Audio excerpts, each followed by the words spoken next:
Allah Subhanahu. Pernikahan manusia bertahan. Paham?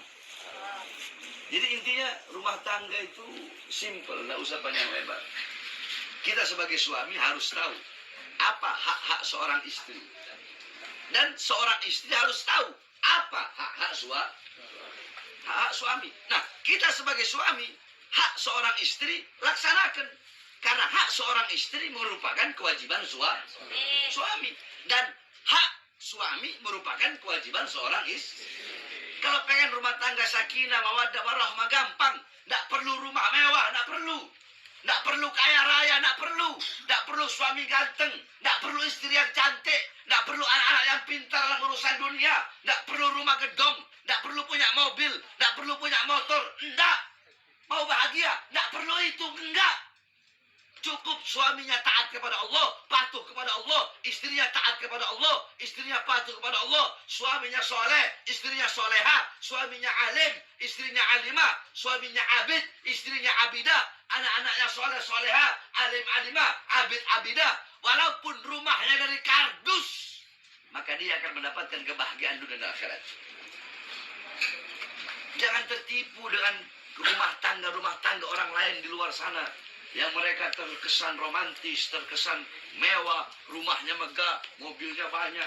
Jangan tertipu. Belum tentu mereka bahagia dalam rumah tangganya seperti itu. Kenapa? Belum tentu si suami itu bisa menjadi suami yang baik, yang bisa memberikan nasihat, petunjuk, yang bisa menuntut istrinya menuju jalannya Allah Subhanahu wa Ta'ala. Belum tentu si istri itu. Kadang-kadang kita kan tertipu. Apalagi mak-mak suka nonton sinetron itu. Lihat film, lihat ini ketipu. Aduh, saya pengen punya suami ganteng kayak gitu. Saya pengen punya suami yang punya mobil, punya ini. Kadang begitu kan? Itu berarti tertipu dengan kejayaan dan kemakmuran rumah tangga orang lain. Jangan. Kejayaan, kemakmuran, kebahagiaan rumah tangga itu bukan terletak di situ. Tapi terletak dalam rumah tangga yang dihidupkan dengan Al-Quran, dihidupkan dengan sunnah Nabi Muhammad SAW. Bagaimana seharusnya seorang istri melayani suaminya dengan sepenuh hati. Bagaimana seharusnya seorang istri dia meletakkan suaminya di atas kepala bagaikan mahkota dan meletakkan dirinya di bawah kaki suaminya bagaikan alas kaki, bagaikan sendal. Tidak pernahkah kalian mendengar cerita Sayyidatuna Mutia? Pernah dengar nggak? Sayyidatuna Mutia, seorang wanita yang di akhirat memegang tali kendaraannya Sayyidatuna Fatimah.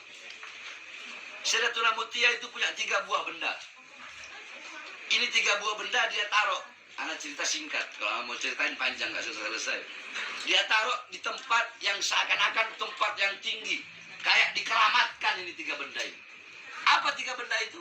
Yang pertama lap, yang kedua cambuk, yang ketiga gunting. Yang pertama apa? Lap atau kayak handuk gitu. Yang kedua cambuk. Yang ketiga gunting. Sayyidatuna Fatimah bertanya, untuk apa ketiga buah benda ini? Dan kenapa 3 buah benda ini kau taruh di tempat yang tinggi, seperti kau agungkan, engkau muliakan 3 buah benda ini? Apa jawab Sayyidatuna Mutia? Handuk itu ketika suamiku pulang kerja, pulang cari nafkah, aku aku usap seluruh keringatnya yang jatuh, karena keringat yang jatuh itulah keringat yang jatuh untuk menafkahiku dan menafkahi anak-anak. Ada? Hah? Awewek mana gitu? Awewek siap? Itu, ayah?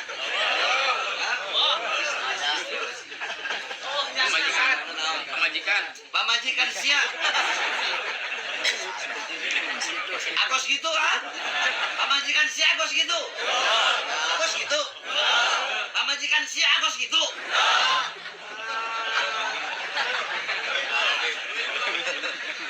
Pamajikan siak datang ke rumah. Siak datang ke imah.